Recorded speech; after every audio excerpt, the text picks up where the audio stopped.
Hello दोस्तों, welcome to the my channel Divyanshi Singh. तो दोस्तों, खुश रहो, मस्त रहो और सुनते रहिए हमारा चैनल। तो आज हम आपको एक कहानी सुनाने जा रहे हैं, ध्यान से सुनिएगा। ये कहानी है इकबाल की। एक 16 साल का बच्चा जो अपने अब्बू के साथ एक छोटे से गांव में रहता था। इकबाल के पिता बीमार थे, इसलिए इकबाल को ही काम करके घर चलाना पड़ता था। एक दिन अचानक उसके अब्बू की तबीयत कुछ ज़्यादा ही खराब हो गई और उसके अब्बू का देहांत हो गया। इकबाल की मदद करने वाला कोई भी नहीं था, इसलिए इकबाल खुद अपने अब्बू को कब्रिस्तान ले गया। वो अकेला सब कुछ कर रहा था। कब्र खोदते खोदते कब दोपहर से शाम और शाम से रात हो गई, उसे कुछ पता ही ना चला।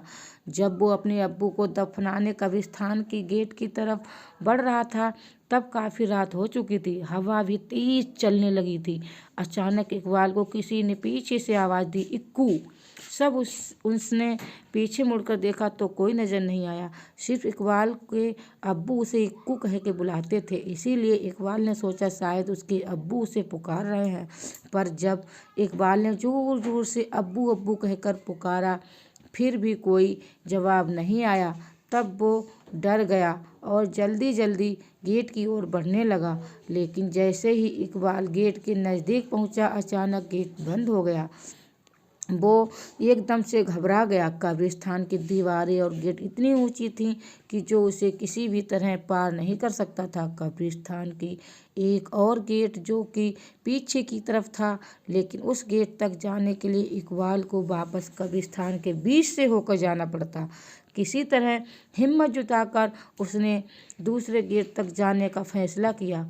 वो सुनसान कब्रिस्तान के बीच से जा रहा था कि अचानक उसे दूर एक आदमी खड़ा हुआ दिखाई दिया। वो उस आदमी के पास गया और पूछने लगा, कौन हो तुम? उस आदमी ने कोई जवाब नहीं दिया। इकबाल फिर से उससे पूछने ही वाला था कि उस आदमी का सिर अचानक से पीछे घूम गया। उसका दोनों आंखें लाल थीं और इकबाल को गुस्से से देख रहा था। ये देखकर इकबाल जोर जोर से चिल्लाया और भागने लगा। भागते भागते वो एक पेड़ के पास जाकर रुका और किसी तरह वहीं पे रात गुजारने का फैसला किया।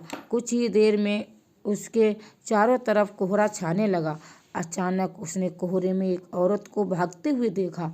उस औरत के पीछे एक बच्चा भी भाग रहा था और उस बच्चे के पीछे एक और औरत भाग रही थी। लेकिन वो औरत भागते भागते अचानक रुक गई और इकबाल की तरफ आने लगी। जैसे ही कोहरा हटा, उस औरत का चेहरा इकबाल को साफ साफ दिखने लगा। उस औरत को देखकर इकबाल के रोंगटे खड़े हो गए, मानो जैसे कि वो औरत सालों से उस कब्रिस्तान में दफन हो।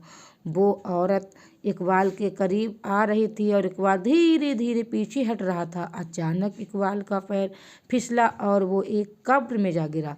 कब्र इतना गहरा था कि वो वहाँ से निकल ही नहीं पा रहा था। उसे लगा कि कोई उसे जमीन के अंदर खींच रहा है। जब वो पीछे मुड़ा तो देखा कि वही औरत उसे खींच रही है।